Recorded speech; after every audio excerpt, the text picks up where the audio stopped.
facilitate and to normalize to talk about conflict management in DAOs. We in the TEC are taking a lot of care for the cultural build of our DAO and of our community, and it's very important to know that it's normal for social structures to develop frictions between members, and also when you are trying to reach goals, there's also always going to be like coordination issues. There's also we all have like personal issues, and life is so chaotic that it's good for DAOs looking for the resilience to talk openly about conflict, to teach and to train their members to manage conflict, and also we are trying to build like a force that's why gravity, that can help other DAOs to do the same. That we not only that we can manage our conflicts, but also that we can help other DAOs to manage their conflicts. And in the long term, the idea of that is that we can achieve our goals without being stopped by conflict, and also to transform apparently negative situations into situations that can be for the benefit of all stakeholders involved. And for me, it's super important because sometimes we forget that human interactions are always chaotic, and life is chaotic, and it's good for DAOs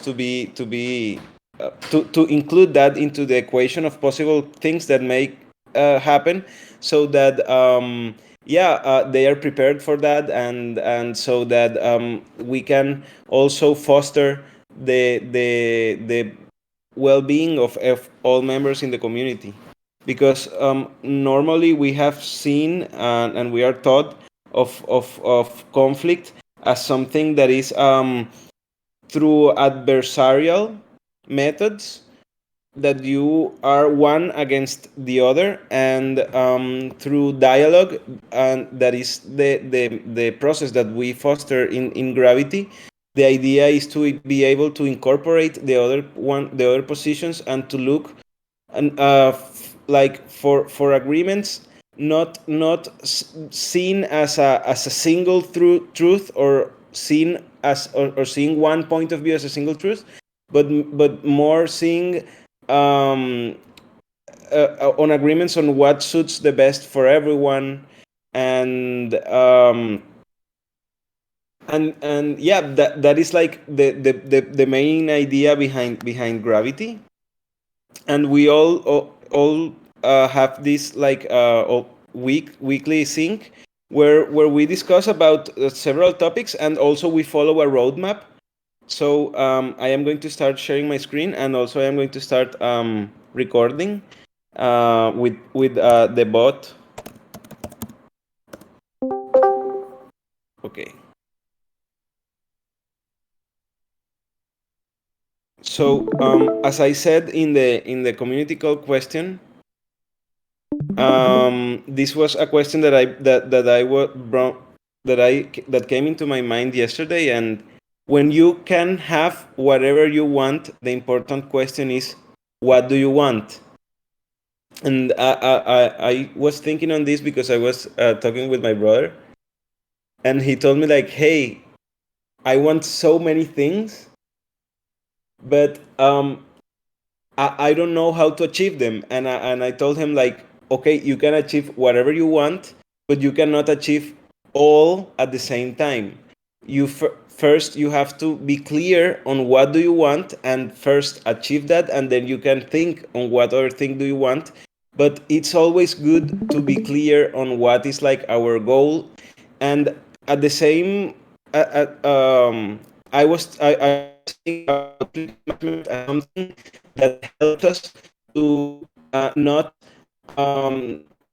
be taken away or driven away from our goals. And the same intention that I have with this question is that we have our goals so clear that no matter what conflicts or what like disturbance may arise, we are always like clear to what is our goal, and that we, when maybe we are in distress or something like disturbs us from achieving our goals, that we can always have in our mind like where do we want to be, so that our actions lead us that way, and so that we can also reflect on what actions like take us away from that goals that we have. So yeah, the question is, what do you want?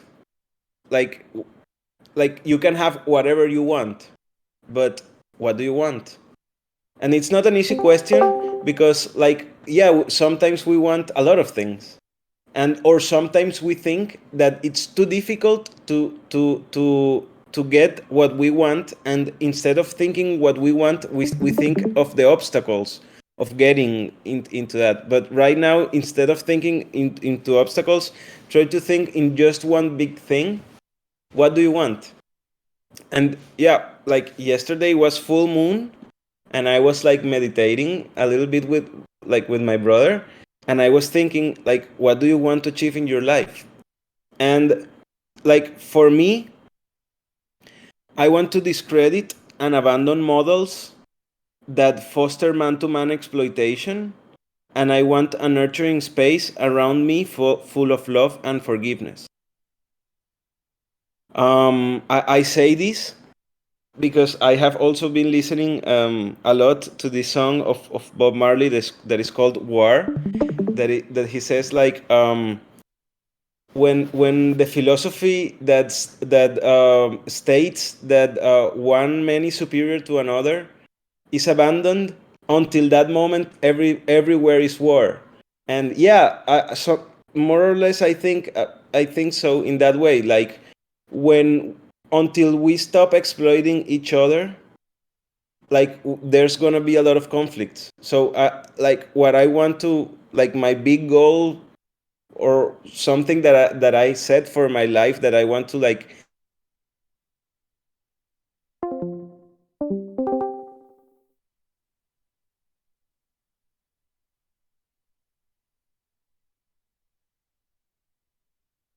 context that we are around.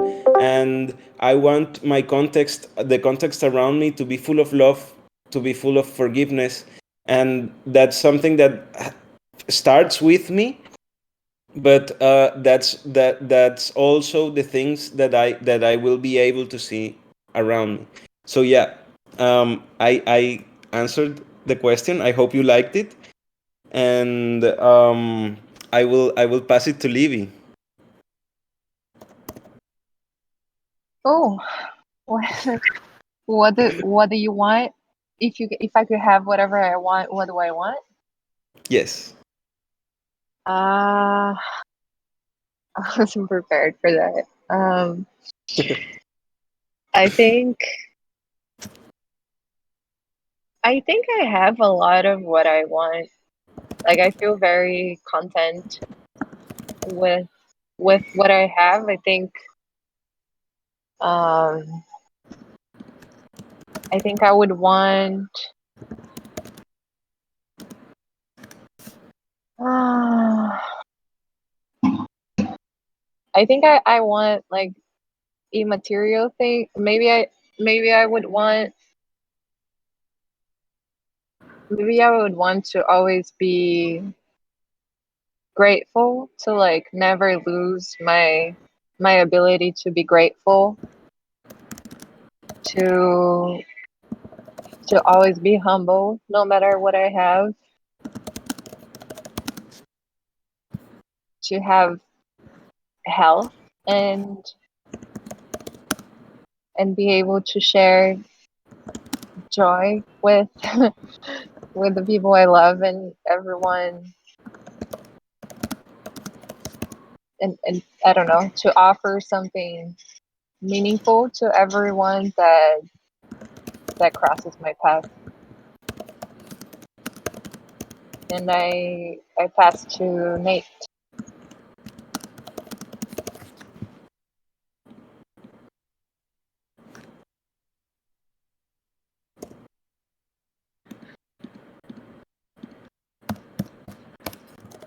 Can't hear you.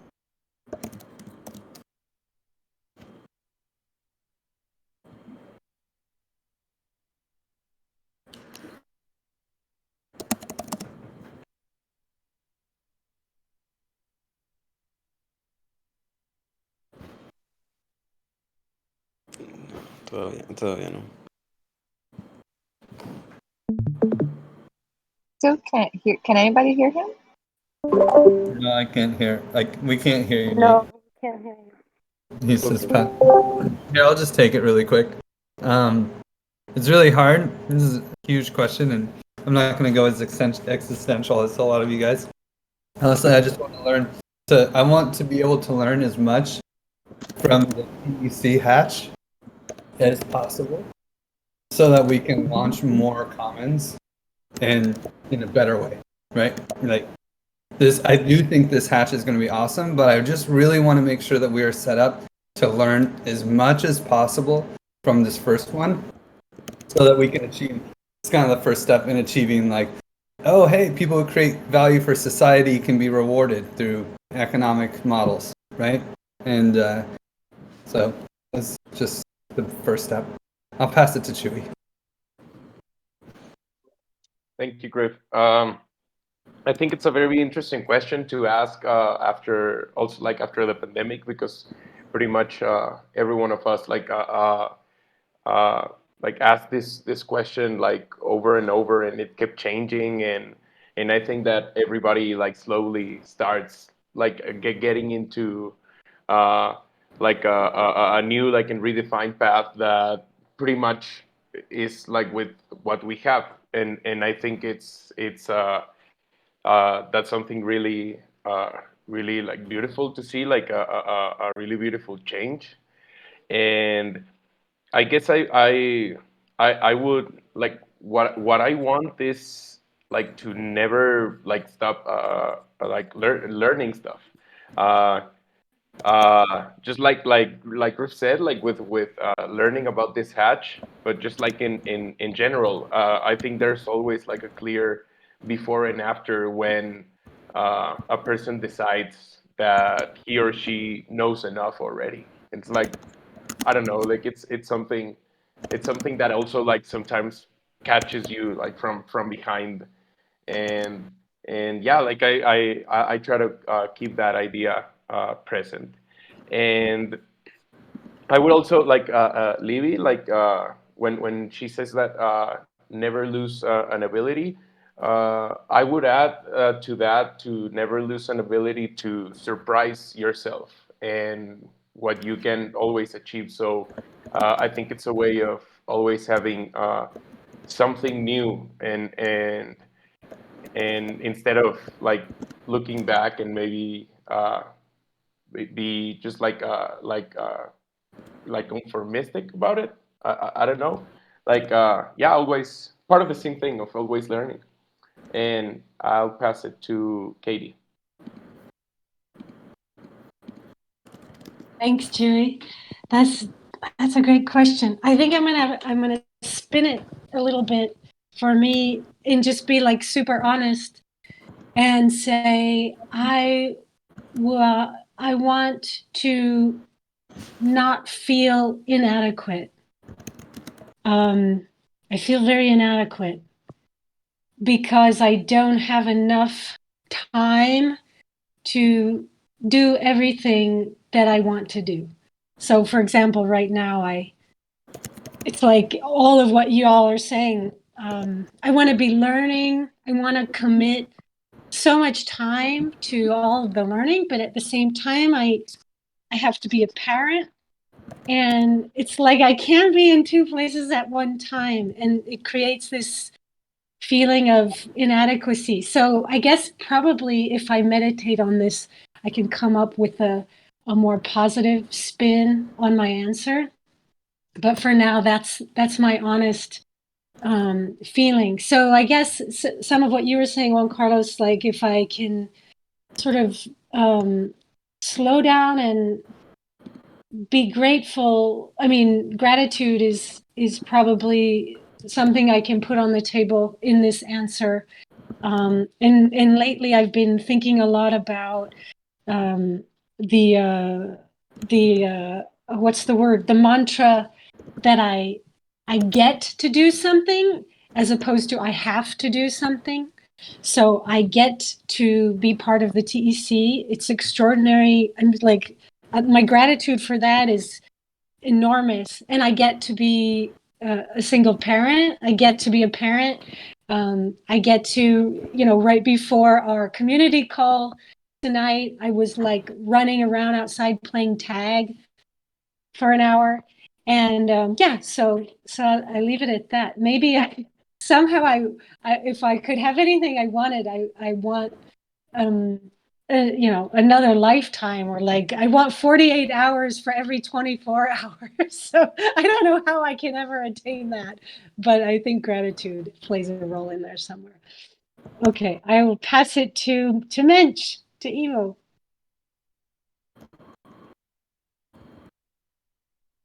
Yes, thanks for that, Katie.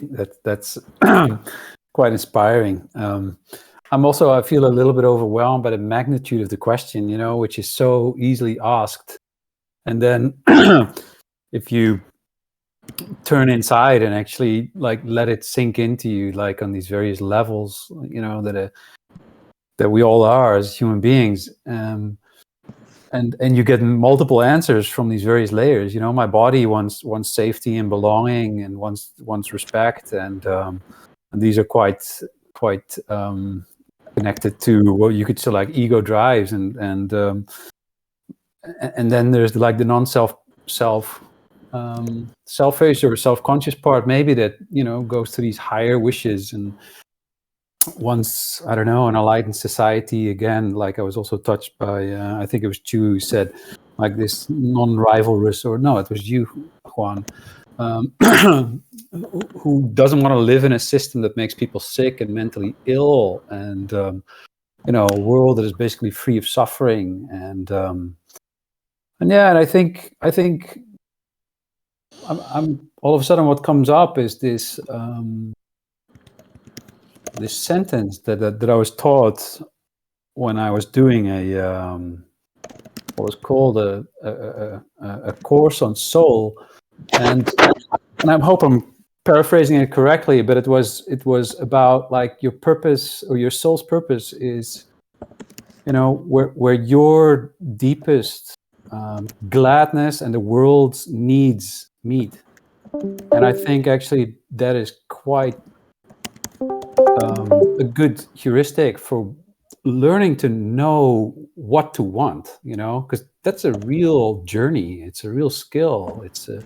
It means cutting through all your delusions, basically, and it's hard because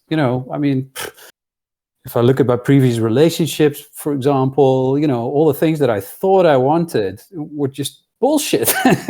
Like so many delusions and so many failed relationships, but teachings nonetheless.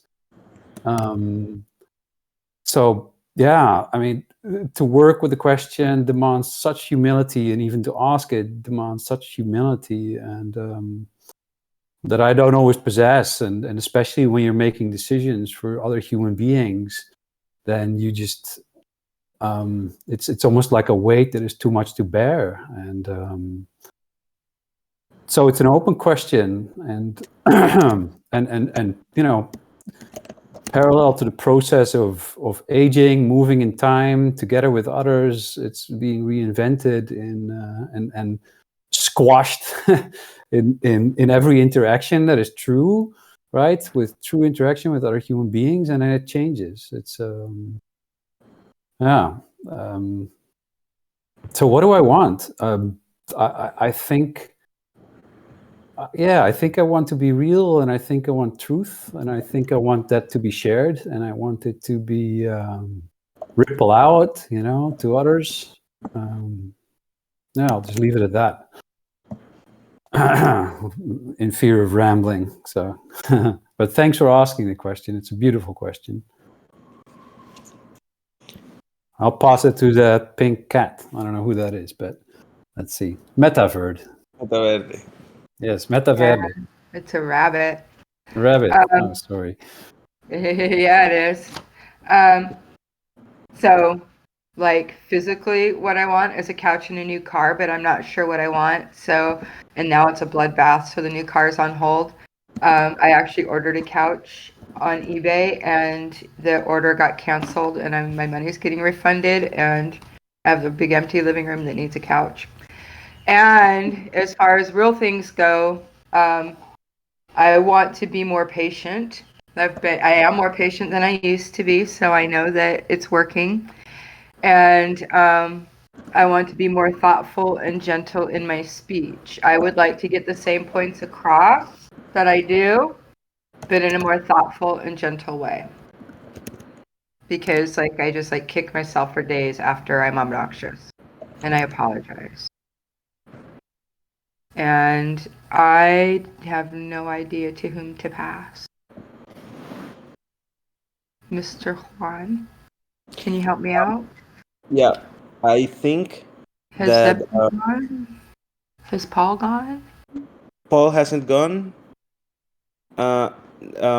Lucas hasn't gone either, and Septimus hasn't gone. Okay.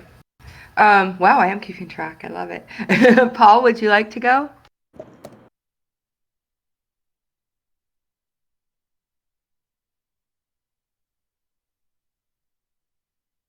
I don't know.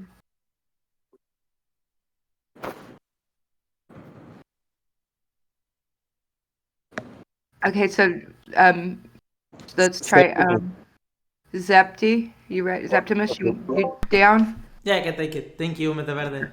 I've been Thank you. thinking this whole time, and I don't know what I want, but what I don't want is lose motivation, because when you don't have motives to do some stuff, so then you are bored, and I mean I know not depressed, but I don't know. Yeah, for me it's really important to be motivated. It doesn't matter what you're motivated for, but be motivated and do something. And yeah, I'll pass it to Fahar. Hello. Yeah, first off, I love the nature of this question. This is a wonderful thing to experience in my first actual tech session. So that's nice. I appreciate that. And when I think of this question, I actually think back to when I was 20 years old, and it was the day of my 20th birthday. And I remember I was working landscaping at that time. And in the morning at 7 a.m., it was on my birthday. I was still working. I was in the yard, and it was this disgusting yard filled with these gigantic trucks that I had so much fun driving. And as I started to drive out of the warehouse, I realized very much that at 20, I had never done anything that I was proud of ever in my life. 2 entire decades had gone by without me honestly being able to say that anything good had really came out of them. Nothing to look back and to kind of be prideful for. And that was a pretty important thought for me. And I mean, I kept working there for a good while. And as I kind of continued growing and learning and starting to actually get medication for ADHD, which was a big change in my life, and I slowly started to put myself together a little bit more and grow myself and start to become someone who I was actually proud of being. And when my 21st birthday rolled around, and I looked back at the year that I had just spent from right back that time in the warehouse to a grassy field somewhere on a mountain, gorgeous change. And I realized on that day that I could finally say, at 21, I could say that I was proud of everything that I had done in that past year. I could look back and I can say I did my best, I worked hard, I learned a lot, and I'm really happy about that. And every year since then, on my birthday, I've had the absolute pleasure of being able to say just that I'm proud of what I've done for the past year, and that I'm excited for what the next year has to come, because I know that I'm confident I could try my best, and I'm confident that I could grow. So if I were to have something that I would want, just kind of what do I want? I want to be able to say that I'm proud of myself, and that I think I did a good job, and that I think that I'm well put together and confident as a human being. I want to say that every birthday. And yeah, I don't know who to pass it on off to now. That's great. The ones who haven't passed can pass now, or else I can make a small reflection on what I see of what we have all shared.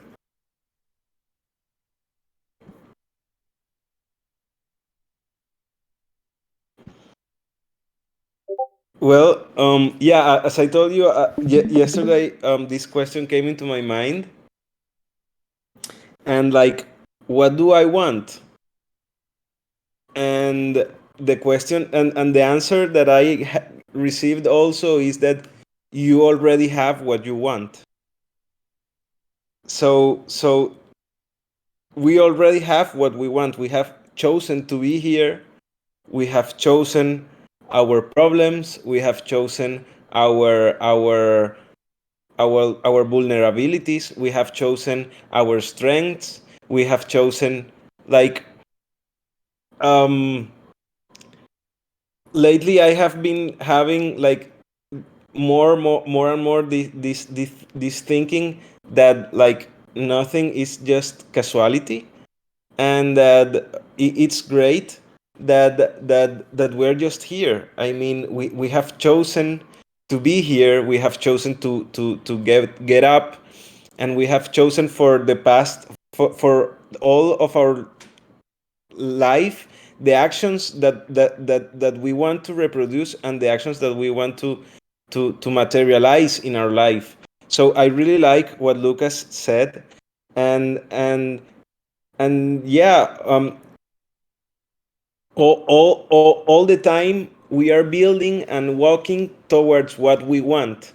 So it's good to have clear what we want, so that we can, like, yeah, to have it that always in our mind, and also to look back, and to be able to say, okay, um, I have been doing this because this is what I wanted, and I have this now because this is what I wanted.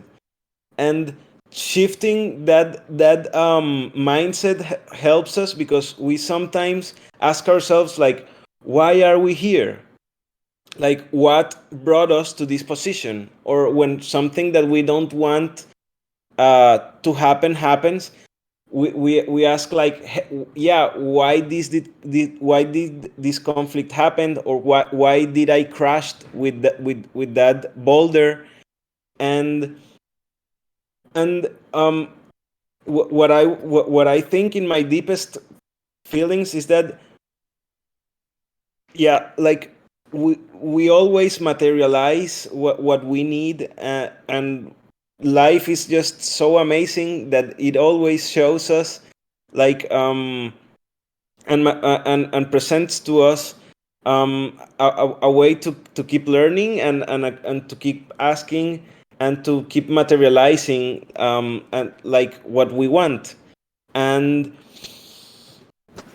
like, yeah, it's amazing to hear what, like, your different points of view, and we are constantly having what we want. So it's always important to not have, or to not, like, separate that from our mind. Like, why do I have this? Or I have it because I want it. And, like, also, even the things that we don't have, it's like, for me, it's difficult to put it into words, but it's like, something that helps us to feel relieved, because we understand that we are materializing our reality, and that the things that we see are the things that we want to see. And and when we are, like, thinking that way, we don't, like, ask why are things happening, and like, for me, it's also very important to be motivated. And when you know what you want, you are always motivated, because you have, like, this long term road, that you know that you can make a small right or a small left, but you are gonna always keep in track. And yeah, I don't want to get too mystic into this, but yeah, we have what we want. So the important question is, what do you want? And if you are able to want, then you are able to have. If you are able to want something, you are able to have it. So what do you want to build in your life? And always having this like long-term scope, you can direct your small scope actions, all directed to that big like goal that you have. And if your goal is to feel proud of what you are, then each action is going to be motivated on you feeling proud of yourself about what you did. And when you have that, you're always going to be motivated. And also to when you recognize and you're humble that you recognize that there are a lot of things that you have to improve, that also motivates you, to improve. And yeah, even our lacks, we have even like chosen our lacks, and if we want to work on them, we also have worked, we also have chosen to work on them. So yeah, it's amazing to know that we are all here because we want to, because we have chosen to, and because we have like longer purposes that we want to achieve, and that we are not letting small things to make us lose the focus of that big thing that we want, because what we want is what we're going to have. So yeah, I don't want to get too mystical, but that was like the reflection that I wanted to make of this. Like, whatever you want with all your heart, you're going to have it. So always try to be clear on what you want, and want it really, because maybe you are not like yeah, conscious of what we want, of what you want, and you may also be getting something different for what you initially intended. So yeah, yeah. Does anyone want to say something more, or we can jump to the topics of the call, to other topics of the call?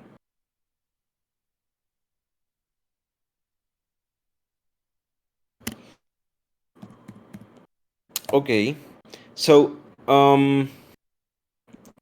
I have two topics that I want to talk in this call, and the first one is the distribution of the gravity survey. For the people who is new in the call, this is a survey that we want to promote within different DAOs, so that we can get to know what are the needs related to conflict management in DAOs, and also what are the mental models or the habits or techniques um, um, that are like repeated or promoted to maintain positive relationships. What are the common sources of conflict? So you can feel it. And we made some hypotheses about this in a hack session 2 weeks ago, but it would be good if we can like go over them once again, so that we can finalize the survey and start distributing it. We also like made a list of the first 5 DAOs that we want to tackle with this survey, that are the TEC, Common Stack, Giveth, One Hive, and Metagame are the first DAOs that we want to apply the survey, that are to see like, yeah, what are the needs related to conflict management, what are the main sources of conflict, like how does people react when they see a conflict. And yeah, these are the first. So yeah, so the hypothesis that we were making, these are the type of hypotheses that Nate suggested, that are directional, non-directional, null, statistical, and declarative. And yeah, the first question is, which decentralized organization and or community have you participated in? That is declarative. That is that, and the hypothesis is members have participated in at least one or more decentralized organizations. Members, people that fill the survey.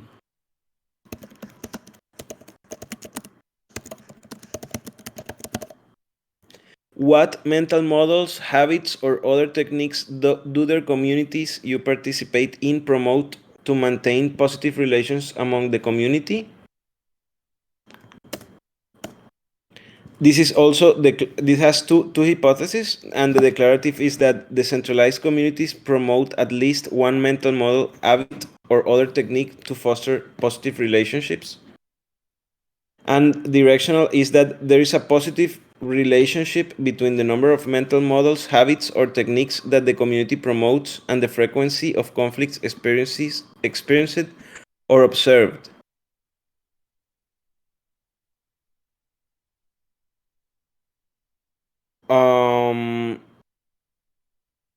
What are the most common sources of conflict experienced or observed in your organization?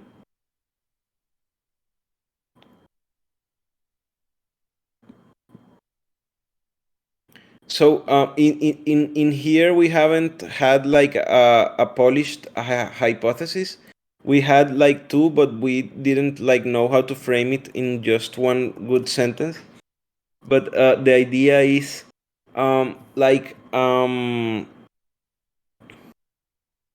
I yeah, no, this is more statistical, and is that we want to know like yeah, the distribution of the sources of conflict.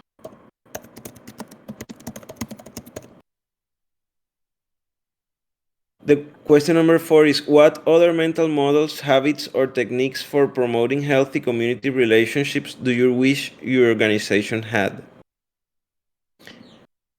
And this is declarative.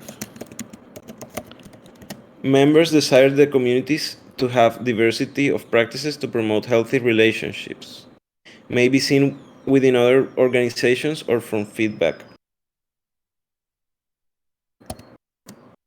Which one is declarative?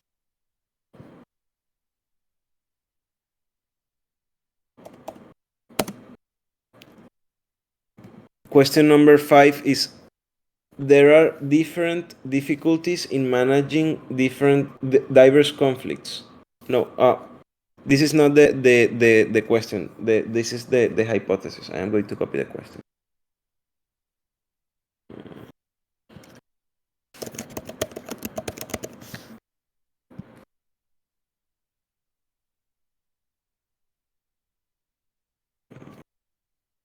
Okay.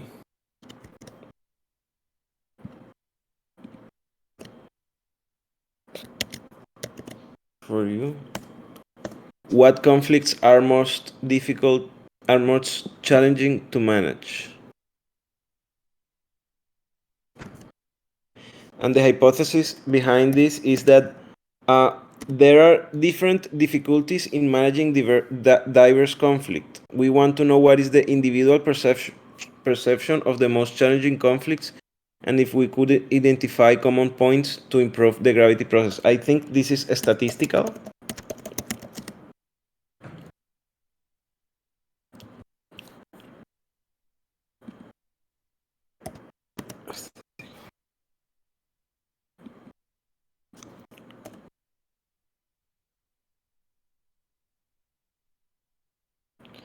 So this is the distribution of difficulties.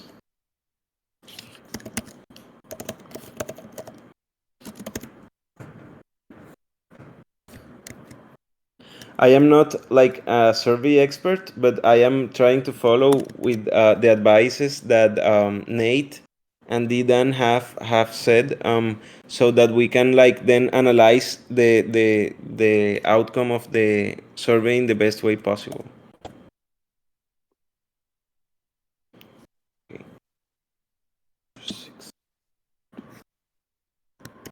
Nate, I see you're trying to speak, but I don't think we can hear you.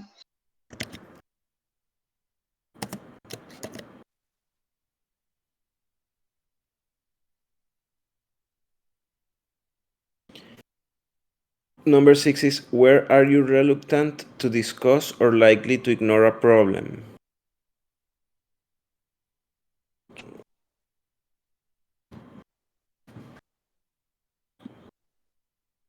I would say that this one is statistical too.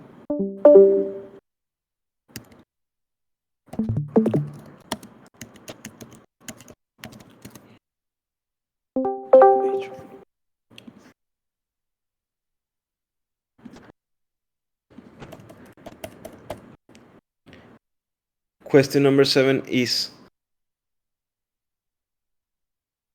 how do you feel when conflict happens in your community?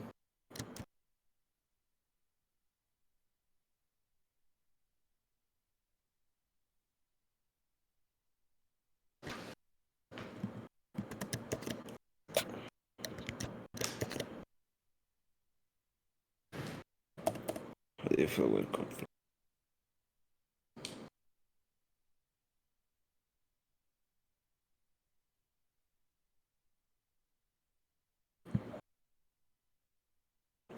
Okay, so what we were discussing in this question is that yeah, there are different reactions within members of a community, and we want to know what are the most common feelings that are associated with them.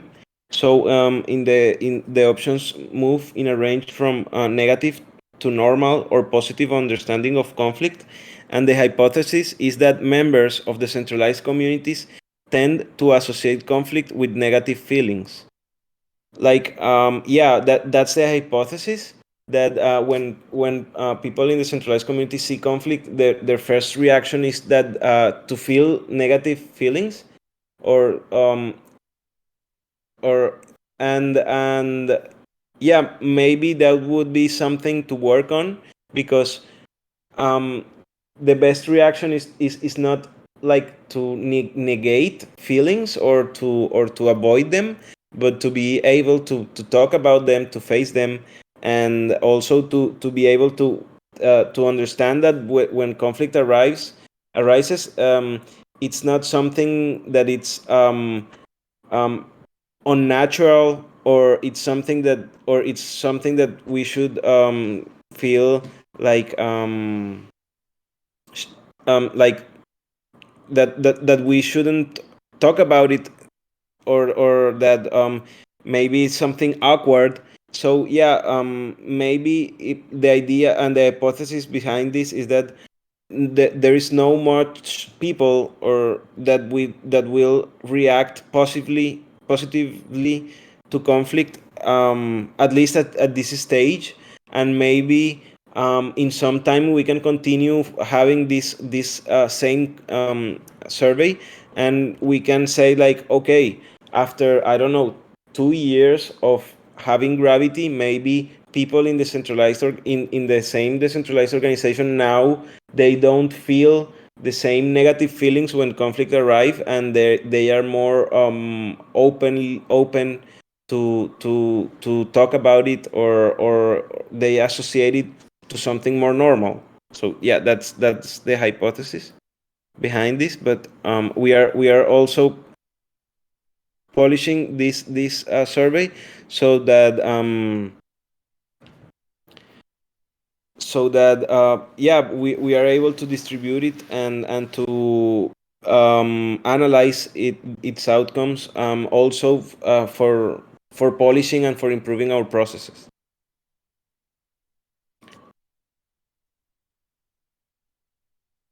Okay. Question number 8 is, do you have easy access to tools for solving conflicts in your community?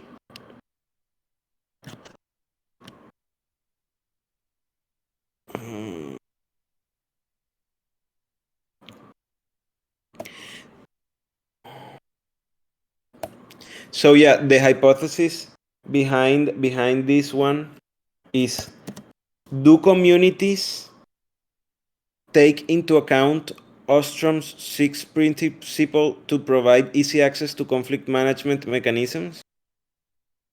And the hypothesis is that this is a common weak point of the DAO ecosystem. So yeah, my hypothesis is that there is not a lot of DAOs that provide tools for their members for solving conflict.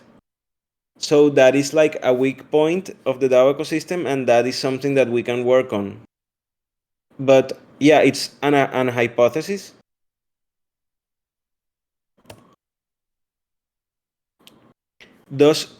Okay. Question number 9 is: does your access to conflict management processes influence your sense of well-being? And the hypothesis behind it is that having conflict management processes affect positively in the sense of well-being of individuals in communities.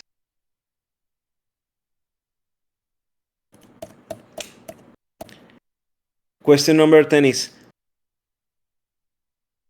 what would you need to trust in conflict management processes?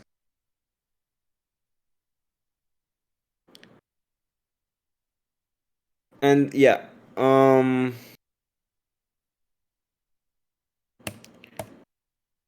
the first hypothesis was that mediation is a voluntary process.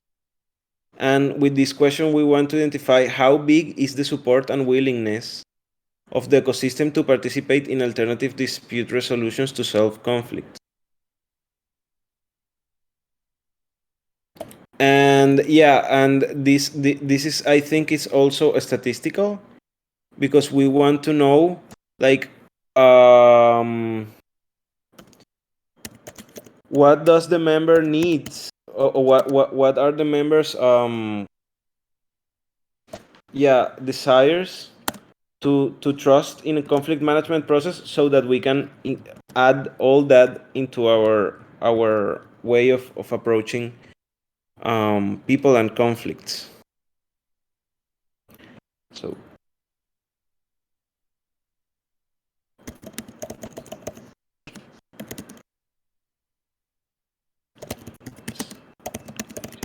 trust.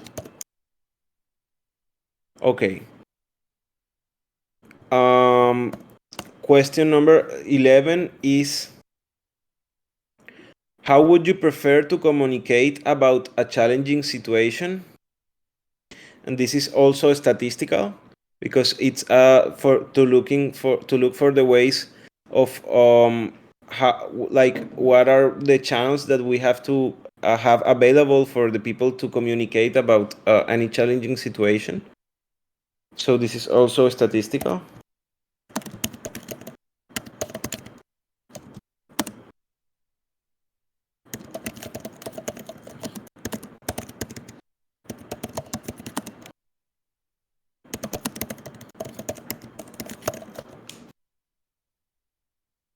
Number 12 is: how would you prefer to address conflicts?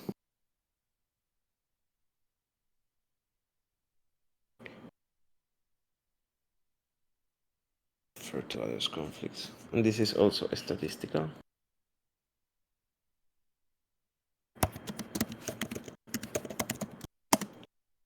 And but this also have an hypothesis. And but because like, I would like to change, like, the word how would for how do you prefer to address conflicts, because maybe when we say how would, it's like something that you wish, and if you say how do, it's like the practice that you make. So I think it's better if we ask this for the what is the practice that people normally use to address a conflict, and to know if, like, people is, like, always addressing conflicts on their own, if they maybe need help from anyone, from a third part, to address that conflict. So this question, I am going to keep polishing it. So I am going to change would for do.